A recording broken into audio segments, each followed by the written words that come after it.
Subscribe करें महिंद्रा गुरु YouTube channel को। अगर आपने सब्सक्राइब कर रखा है तो नोटिफिकेशन बेल पर क्लिक करें ताकि आपको सारे वीडियोस का अलर्ट मिलता रहे। Thank you.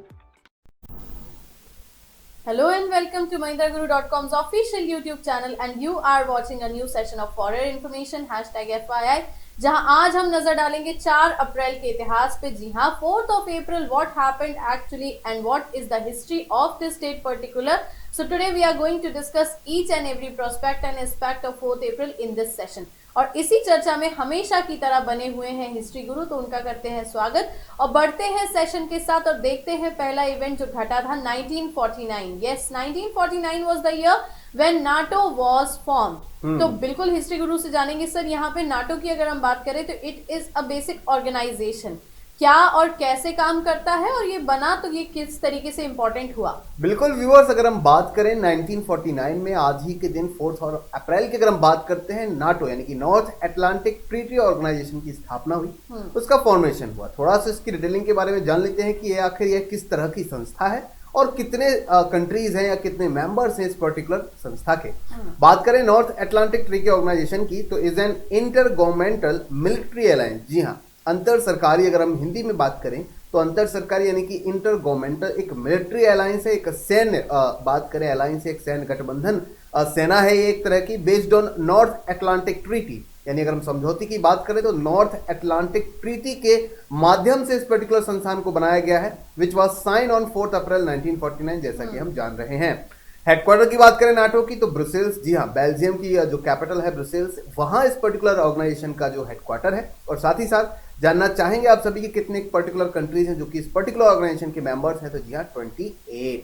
तो जी हाँ, नाटो का अगर हम यूं कहें कि आज ही के दिन नाटो का जन्म हुआ था तो कुछ अलग नहीं होगा। बिल्कुल, बढ़ते हैं आगे, देखते हैं जन्मदिन किसके सेलिब्रेट होते हैं। Whose birthday we celebrate on 4th of April and first personality which we have, that is the literature personality Pandit Makhan Lal Chaturvedi। 1889 was the year when this personality was born। तो बिल्कुल sir, Makhan Lal Chaturvedi ji के नाम के साथ तो कई सारी रचनाएं दिमाग में अपने आप ही प्रिंट हो जाती हैं, और इनसे बेहतर डिटेलिंग हम क्या जान सकते हैं। बिल्कुल, अगर हम माखन लाल चतुर्वेदी पंडित जो है उनकी अगर हम बात करें तो उनका जन्म आज ही के दिन 4 अप्रैल 1889 को होशंगाबाद मध्य प्रदेश में हुआ था। इनके बारे में कुछ और जानना चाहेंगे कि अकेले ये भारतीय साहित्यकार ही नहीं, यानी केवल राइटर ही नहीं थे, बल्कि एक इंडियन पोएट भी थे और साथ ही साथ राइटर तो थे ही, प्ले राइटर भी थे और जर्नलिस्ट यानी कि पत्रकार भी थे। जी हाँ, and he was awarded the first साहित्य अकेडमी अवार्ड। जी हाँ, पहली बार साहित्य अकादमी जो अवार्ड्स थे, साहित्य अकेडमी जो अवार्ड थे, सबसे पहले उनके प्राप्तकर्ताओं की बात करें तो सबसे पहले साहित्य अकादमी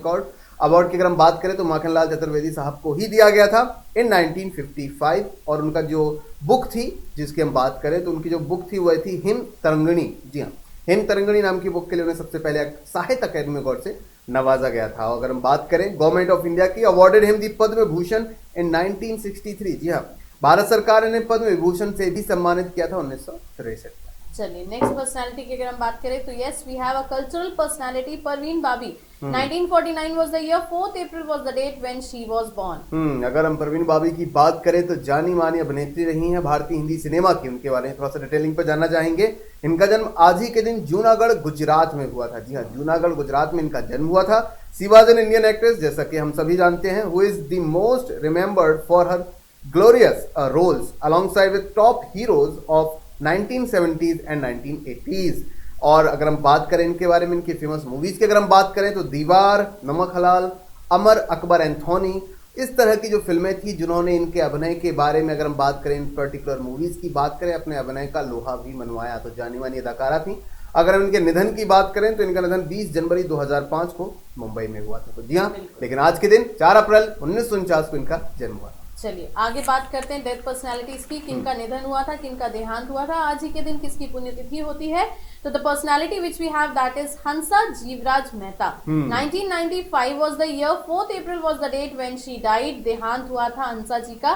तो सर हंसा जी कौन थी? बिल्कुल, इनके बारे में थोड़ा सा डिटेलिंग की बात करूं, सबसे पहले बॉर्न ईयर की बात कर लेते हैं। इनका जन्म 3 जुलाई 1897 में हुआ था। अगर हम बात करें सूरत शहर गुजरात में इनका जन्म हुआ था। She was an reformist. जी हाँ, एक क्रांतिकारी महिला थी, सोशल एक्टिविस्ट भी थी और साथ ही साथ इंडिपेंडेंट एक्टिविस्ट भी थी और साथ ही साथ लिखती भी थी, यानी कि एक राइटर भी थी।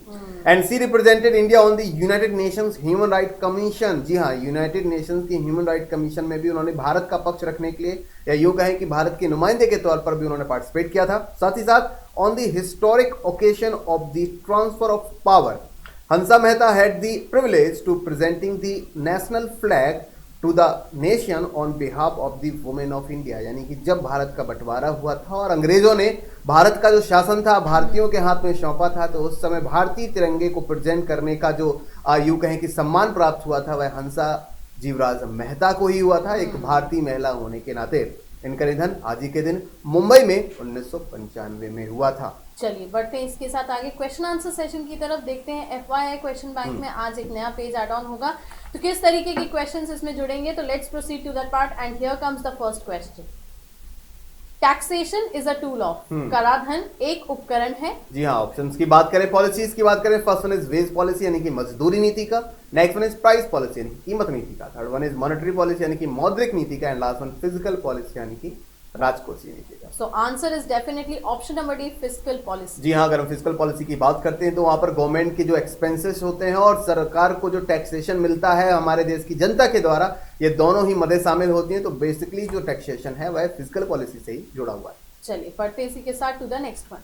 विच currency is called currency under heating and currency under hammering. किस मुद्रा को करेंसी अंडर हीटिंग तथा करेंसी अंडर हैमरिंग कहते हैं। ऑप्शंस की बात करें, first one is hot currency यानी कि उष्ण मुद्रा, next one is heated currency यानी कि उष्मित मुद्रा, third one is cheap money cheap currency यानी कि सस्ती मुद्रा, last one is dear money या कहूं मैं डियर करेंसी कहूं तो यानी कि महंगी मुद्रा। सो डेफिनेटली कहीं ना कहीं करेंसी अंडर हीटिंग की बात आ रही है, करेंसी अंडर हैमरिंग की बात आ रही है। So answer is heated currency, option number B. बिल्कुल, अगर हम बात करते हैं कि अगर हॉट करेंसी की पहले अगर हम बात करें तो हॉट करेंसी एक ऐसी पर्टिकुलर करेंसी होती है किसी भी फॉरेन या यूं कहें कि वर्ल्ड की वह फेमस करेंसी होती है जो कि जिसके अंदर बहुत ही तेजी से दूसरे कंट्रीज में जाने की यूं कहें कि पलायन की जो हम कहते हैं एक प्रवृत्ति पाई जाती है। यानी कि इन्वेस्टर्स जो होते हैं जब उन्हें ये लगता है कि भारत में निवेश करना आसान है तो वह डॉलर्स को भारत में इन्वेस्ट करते हो, जब उन्हें लगता है कि भारत में इन्वेस्ट करना मुश्किल है या भारत में ज्यादा अच्छा रिटर्न नहीं मिलता तो वो तुरंत अपना इन्वेस्टमेंट चाइना या अदर कंट्रीज की तरफ मोड़ देते हैं। तो ऐसी करेंसी को हम कहते हैं हॉट करेंसी। लेकिन उसी पर्टिकुलर करेंसी के अगर हम खिलाफ देखें या उसके ऑपोजिट में देखें तो जो उस पर्टिकुलर कंट्री की दूसरी करेंसी है, यानी कि डॉलर एक हॉट करेंसी इंडिया के लिए हो जाएगी, लेकिन जो इंडियन रुपी हो जाएगा वह उसके लिए हो जाएगा हीटेड करेंसी। तो इंडियन रुपी उस कंडीशन में हीटेड करेंसी कहलाएगा जिसकी वजह से यानी हॉट करेंसी की वजह से हीटेड जो करेंसी है वह डाउन हो जाती है। चलिए बढ़ते हैं इसी के साथ टू द नेक्स्ट वन।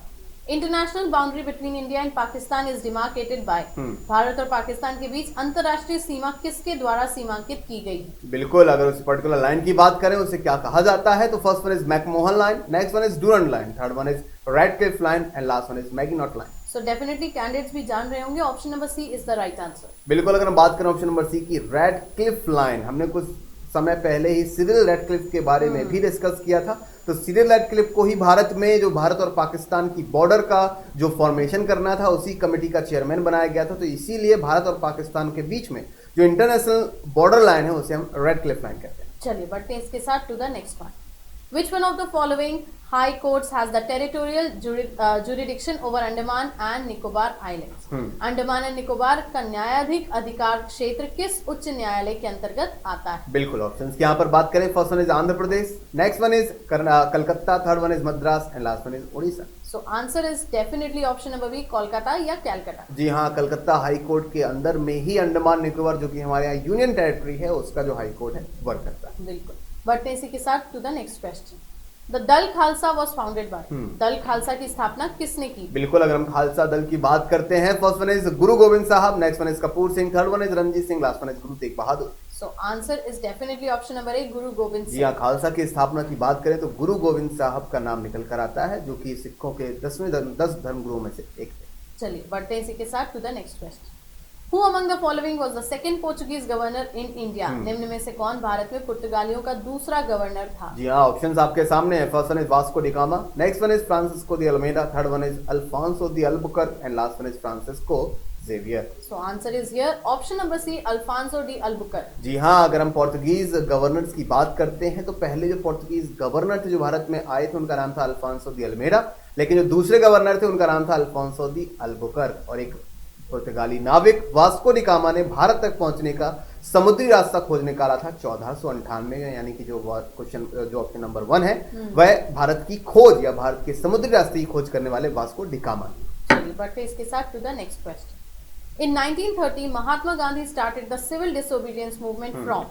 1930 में महात्मा गांधी द्वारा शुरू किया गया सविनय अवज्ञा आंदोलन कहां से प्रारंभ हुआ? जी हाँ, ऑप्शंस आपके सामने। First one is Wardha, next one is Sevagram, third one is Sabarmati and last one is Dandi. So answer is here option number C, Sabarmati. जी हाँ, गांधी जी ने 1930 में शुरू किए गए सविनय अवज्ञा आंदोलन की शुरुआत गुजरात अहमदाबाद के साबरमती आश्रम से की थी। तो जी हाँ, बिल्कुल हम बात करेंगे साबरमती से लेकर उन्होंने दांडी तक। अगर हम बात करें दांडी जो कि गुजरात के रण ऑफ कच्छ का एक इलाका था, वहां तक उन्होंने नमक सत्याग्रह के लिए मार्च भी किया था, जिसे दांडी मार्च के नाम से जाना जाता है। चलिए बढ़ते हैं इसी के साथ to the next one. Who among the following was the finance minister of India in the interim government during 1946 to 1947? 1946 से 47 के दौरान भारत में गठित अंतरिम सरकार का निम्न में से कौन वित्त मंत्री था? बिल्कुल, काफी अच्छा और काफी महत्वपूर्ण क्वेश्चन है। अगर हम ऑप्शंस की बात करें, R K Chaudhary, next one is John Mathai, third one is Liaquat Ali Khan and last one is C Deshmukh. So here is the answer, option number C, Liaquat Ali Khan. जी हाँ, लियाकत अली खान साहब की बात करें तो मुस्लिम लीग से संबंधित थे और उन्होंने वित्त मंत्री के तौर पर अंतरिम जो सरकार बनाई गई थी उसका नेतृत्व किया था। तो बिल्कुल लियाकत अली खान सही आंसर हो जाएगा, जो कि मुस्लिम लीग से जुड़े थे। चलिए बढ़ते हैं इसी के साथ question number 9। Name the state of India where the Brahmaputra river enters first. उस भारतीय राज्य का नाम बताएं जहां से ब्रह्मपुत्र नदी प्रवेश करती है। ऑप्शंस आपके सामने हैं। First one is Sikkim, next one is Assam, third one is Arunachal and last one is Tripura. So definitely here is the answer, option number C, Arunachal. बिल्कुल, अरुणाचल प्रदेश में ब्रह्मपुत्र नदी इंटर करती है और यूं कहें कि असम राज्य से होती हुई बंगाल में प्रवेश करते हुए अगर हम बात करें बे ऑफ बंगाल, बंगाल की खाड़ी में गिरती। चलिए आज के सेशन का आखिरी question. On which river the Baglihar hydro power project is located. निम्न में से किस नदी पर बगलीहर जल विद्युत योजना स्थित है? ऑप्शंस की बात करें, first one is Ravi river, next one is Brahmaputra river, third one is Chenab river and last one is Sutlej river. So here is the answer, option number C, Chenab. जी हाँ, चिनाब रिवर जो कि सिंधु नदी की एक सब्सिडरी रिवर है, यानी कि बात करें कि एक सहायक नदी है, उस पर्टिकुलर रिवर पर बगलीहार हाइड्रो पावर प्रोजेक्ट बनाया गया है, जो कि पाकिस्तान और भारत के बीच में विवाद की जड़ भी रहा है कुछ समय तक। लेकिन इंटरनेशनल कोर्ट ऑफ जस्टिस ने इसका जो मामला था, इसका जो निर्णय था, वह भारत के पक्ष में सुनाया और कहा कि भारत के द्वारा यह जो पर्टिकुलर डैम है वह बनाया जा रहा है वह पूरी तरह से सही मानकों पर बनाया गया है, इस पर पाकिस्तान को कोई आपत्ति नहीं होनी चाहिए। तो कहीं ना कहीं ये जो हाइड्रो पावर प्रोजेक्ट है कुछ समय से काफी विवादित रहा है, इसलिए इससे बने हुए क्वेश्चन एग्जाम में पूछे जा सकते हैं। चलिए इसी के साथ we'll end up the session today. Do not forget to click on the like button before getting offline. Comment करके हमें बताते रहिए if you are liking our show, that is for your information. आप ही की जानकारी के लिए #FYI वीडियो शेयर जरूर कीजिएगा ताकि मैक्सिमम कैंडिडेट्स तक ये वीडियो पहुंच सके और वो दिन की घटनाएं, हिस्ट्री और इतिहास पे नजर डाल सके। New viewers, if not subscribe yet, you do click on the subscription notification and become the subscribe viewer. For information #FYI के नए सेशन में फिर मुलाकात होगी आपसे। तब तक के लिए खुश रहिए, ख्याल रखिए, पढ़ते रहिए, भूलेगा मत। आपकी सफलता में ही हमारी सफलता है। Thank you so much.